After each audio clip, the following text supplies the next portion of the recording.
están? Bienvenidos a Somos. Siempre es un placer acompañarles desde su espacio cultural, aquí donde revisamos qué sucede en materia de arte y cultura desde nuestros pueblos y también un poquito más allá. Acompáñenme durante los próximos minutos. Soy Saraí y les doy la bienvenida. Vamos a arrancar con un fragmento del contenido preparado para esta jornada. Somos.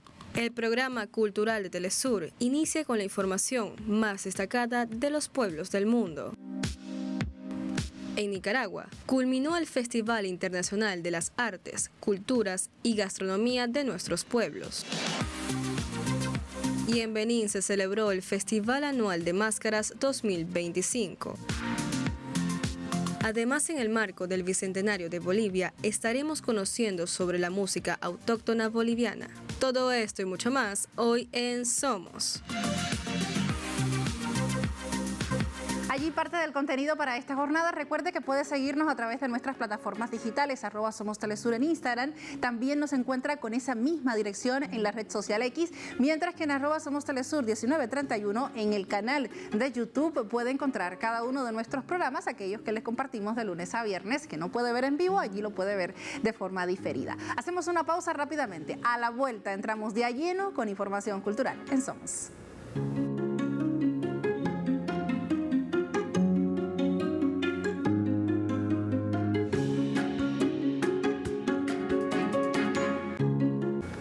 Vamos a comenzar directamente con el Festival Internacional de las Artes Folk Dance, el cual iniciará en Cuba, en la mayor de las Antillas, con un enfoque en las expresiones musicales y dancísticas de los pueblos latinoamericanos y un homenaje especial al Bicentenario de Bolivia, la gesta que ahora mismo marca la agenda cultural, social y política de este país. El evento, que busca promover el arte folclórico y la cultura a través de la danza, contará con la participación de agrupaciones internacionales como el Ballet Folclórico Sentimiento Nacional de Bolivia, Dance Art Comacalco y Mosaicos de México, así como la Fundación Cultural Colombia Folklore y la agrupación Universidad Antonio Nariño. Gabriel Castellón, productor del festival, también anunció que se realizarán talleres de música y literatura, así como un desfile inaugural en el Parque Leoncio Vidal. Las actividades iniciarán el 6 de agosto y se extenderán a diversos consejos populares y municipios de la provincia de Villa Clara, esto al centro de la isla, concluyendo con un desfile el 16 de este mes.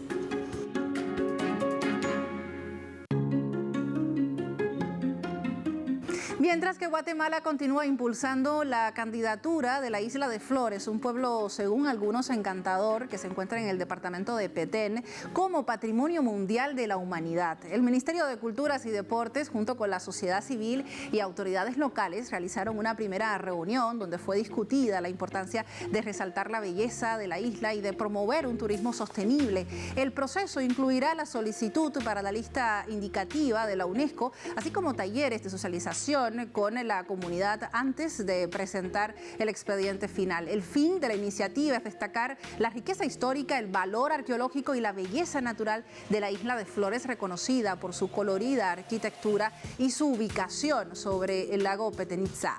Este esfuerzo forma parte de un programa mucho más amplio que busca proyectar a otros sitios relevantes de Guatemala a nivel mundial.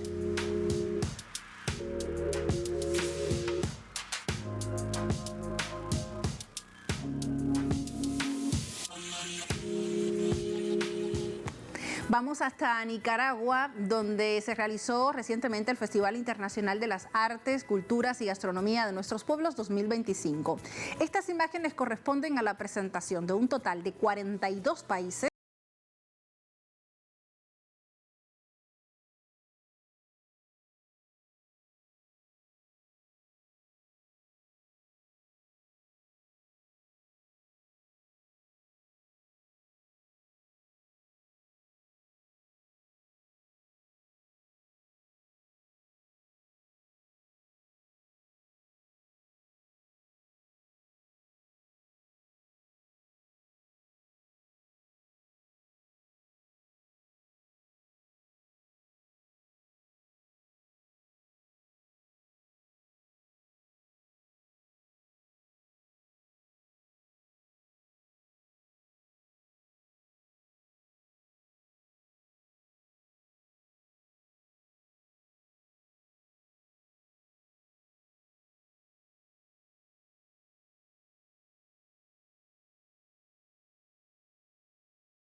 Pasamos a lo que sucede ahora mismo en Caracas, en Venezuela. Se celebra el Seminario Internacional Bicentenario de Bolivia 1825-2025 en el marco de los 200 años de su independencia y con el objetivo de debatir sobre la independencia del país y su impacto en la historia de América Latina. Es un evento organizado por la Comisión Presidencial para la conmemoración del Bicentenario y se desarrollará desde este 4 y hasta el 6 de agosto. Contará con más de 30 ponentes de diversos países, incluyendo Colombia, España, México, Cuba y, por supuesto, el país homenajeado, Bolivia. Las discusiones abordarán temas como el proyecto bolivariano, la campaña del sur y el papel de figuras claves como Simón Bolívar y Antonio José de Sucre. Este encuentro busca resaltar la relevancia histórica de la creación de Bolivia y su conexión con el proceso de integración y unidad de los pueblos latinoamericanos.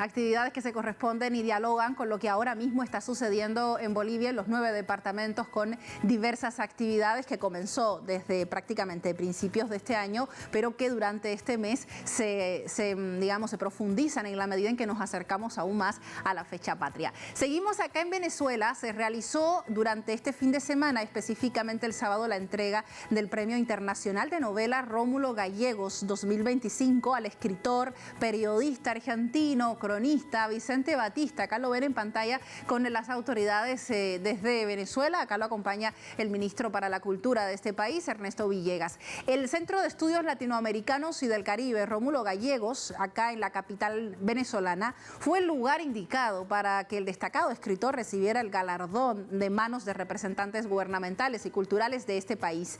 Allí reconocieron su obra premiada en primera instancia, El simulacro de los espejos, un texto según afirmó el jurado, de inspiración kafkiana, donde se recrea una atmósfera opresiva muy particular, donde se revela también el ambiente del capitalismo decadente, de la contemporaneidad, una obra muy interesante en la medida en que rompe los preceptos de cómo hacer novela y que fue escrita durante la pandemia. Es interesante porque fue escrita durante la pandemia, pero refleja un contexto muy actual, muy coyuntural, que vive ahora mismo la Argentina y otros pueblos del mundo. El libro fue seleccionado de entre más de 513 propuestas que llegaron provenientes de diversas partes del mundo. Hasta desde Ucrania se enviaron novelas para formar parte de este premio.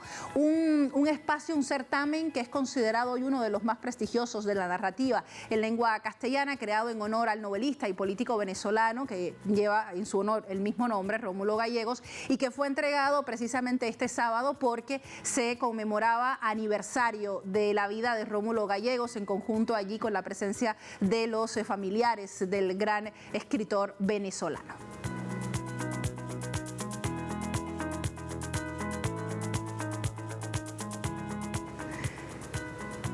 Mientras el Centro Cultural de la Universidad de Piura presentará la tercera edición del Festival Musicantes, un ciclo de conciertos descentralizados que destaca por sus composiciones inéditas de aquellos músicos contemporáneos que trabajan desde el Perú. El festival, que se presentará en diversas ciudades del territorio peruano, cuenta además con la participación de destacados elencos como el Coro Nacional del Perú y la Orquesta Sinfónica Nacional, así como con la presencia de artistas internacionales. Los conciertos se realizarán con altos estándares de calidad en materia sonora y en materia también compositiva, y se difundirán digitalmente también para ampliar evidentemente su llegada a otros públicos más allá de la región de Piura o peruana. El evento inaugural se realiza este próximo sábado 9 de agosto en el Centro Cultural Británico de Miraflores y se desarrollará hasta el 12 de noviembre como parte del diálogo entre compositores, intérpretes y públicos.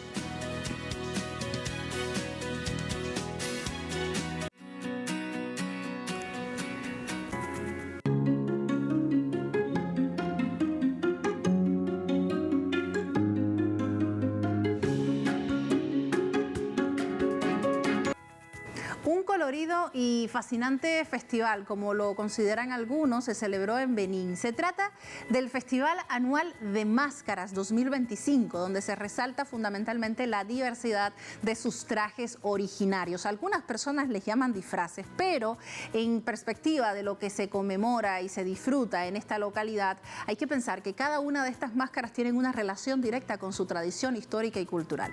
Vamos a revisarlo en el siguiente material. Al sur de este país de África Occidental, en la capital Porto Novo, se celebró uno de los encuentros más característicos de la región, el Festival Anual de Máscaras, que este año se realizó por segunda ocasión. Se trató de un vibrante evento cultural que celebra a los espíritus ancestrales, la identidad y la riqueza patrimonial, a través de la exhibición de máscaras y disfraces de cuerpo completo vinculados a antiguas costumbres y tradiciones, tanto de Benín como de otros países. La ciudad se transformó en un espacio de festividad, expresión artística y de intercambio de conocimientos con otros pueblos. El Festival de Máscaras no es solo para Benín, sino para toda África. Es de gran importancia porque es nuestra identidad y es nuestra identidad la que se olvida. Este fascinante evento, en el que participaron miles de espectadores, desarrolló un variado programa cultural que incluyó actividades interactivas para niños, espectáculos en vivo, conciertos, un simposio científico con académicos nacionales y extranjeros, exposiciones de artesanías, degustaciones gastronómicas y la gran procesión de máscaras realizada por bailarines enmascarados, conocidos como Ngungun o Sangbeto. Y precisamente este desfile es promovido por el gobierno nacional como una herramienta de turismo cultural para atraer a visitantes internacionales, principalmente de países vecinos y Europa. El Festival de Máscaras, sin duda, contribuye al atractivo turístico de Benín, ya que la visión del presidente es convertir el turismo en una palanca económica. Quería que se celebraran diferentes eventos culturales cada año. Tenemos el Día del Vudú en enero y el Festival de Máscaras durante las vacaciones de verano. Este Festival de Máscaras busca reposicionar a Benín para revelar sus beneficios desde el momento en que se convierte en un evento cultural. Una de las características más destacadas de este Festival Anual de Máscaras 2025 es la combinación de elementos modernos con la preservación de la tradición, buscando promover la identidad cultural del país. La festividad es especialmente importante entre las comunidades Yoruba, Somba y Betambaribe, donde se resalta la importancia de protección de sus costumbres. Y en el marco de la celebración que el continente entero le hace a Bolivia, ese hermoso país, Vida, Pasión y Muerte de Alfredo Domínguez, es el título del libro que tiene más de 500 páginas y que resume la vida y obra de uno de los artistas más prolíficos de ese país. Su obra se recupera y se resalta después de 45 años de su muerte, y los detalles nos llega con nuestro corresponsal Freddy Morales en el siguiente material. El libro dedicado a la obra y vida de Alfredo Domínguez fue presentado por la Fundación Cultural del Banco Central de Bolivia en el marco de las celebraciones por los 200 años de creación del país. El tiempo era corto, ¿no? Pero llegamos a publicar el libro. Estoy muy, muy contenta. Que inspire a Alfredo Domínguez a comprender mejor a nuestra amada patria, que Alfredo Domínguez nos motive para sentirnos orgullosos de ser bolivianos y bolivianas. Domínguez nació en Tupiza, al sur del país. A los 12 años huyó para trabajar en la zafra de caña de Argentina. La policía lo devolvió a su hogar, donde ayudaba vendiendo dulces. A espaldas de su padre, empezó a dominar la guitarra. Un club de fútbol de La Paz lo contrató como arquero, pero un amigo le dijo: futbolistas hay muchos, pero guitarristas solo tú.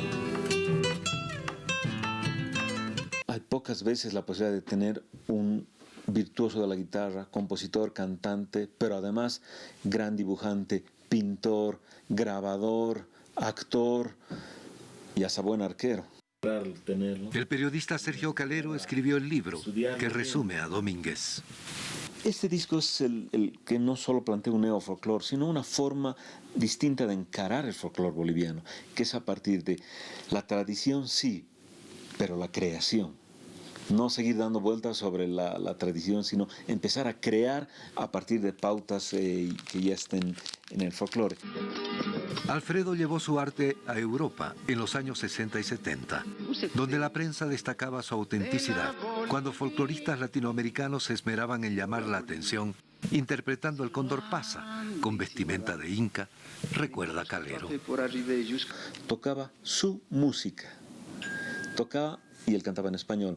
Solo en un tema lo hacía en francés, justamente en el tema en el que interrogaba y cuestionaba un poco a la percepción de los franceses, que es sí señora, oui madame, la cantaba, para que entiendan lo que él cuenta en ese tema, que es la cantidad de señoras que se les preguntaban así, ¿de dónde viene usted? Qué raro, ¿no?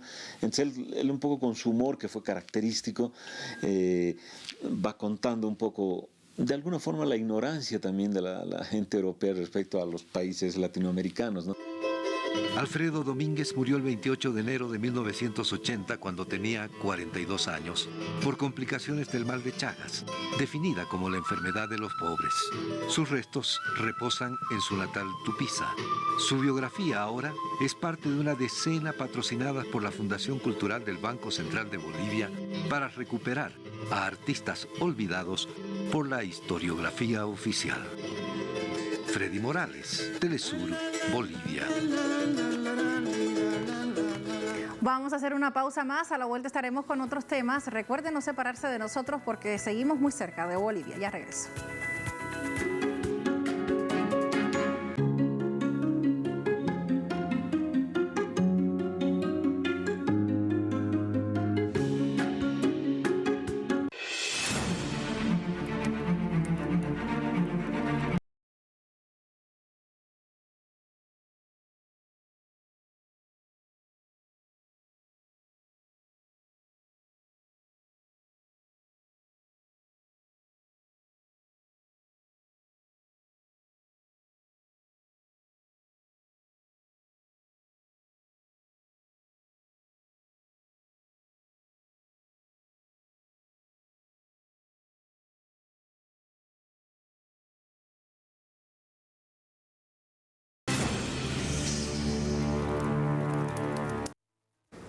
Durante toda esta semana homenajeamos a Bolivia, un país gigante desde diversas perspectivas, también desde su cultura, desde esa diversidad que lo caracteriza. Y en esta oportunidad nuestro equipo de producción tiene la posibilidad de contactarse con uno de los representantes del movimiento de la música autóctona tradicional de este país. Todo ello en el marco del Bicentenario de la Independencia de Bolivia. Hoy conversamos con el compositor y director de orquesta, investigador además, Sergio Prudencio, sobre lo que ha realizado hasta este momento en materia de cultura tradicional y música desde este país y que se relaciona con la historia de los últimos 200 años del territorio boliviano.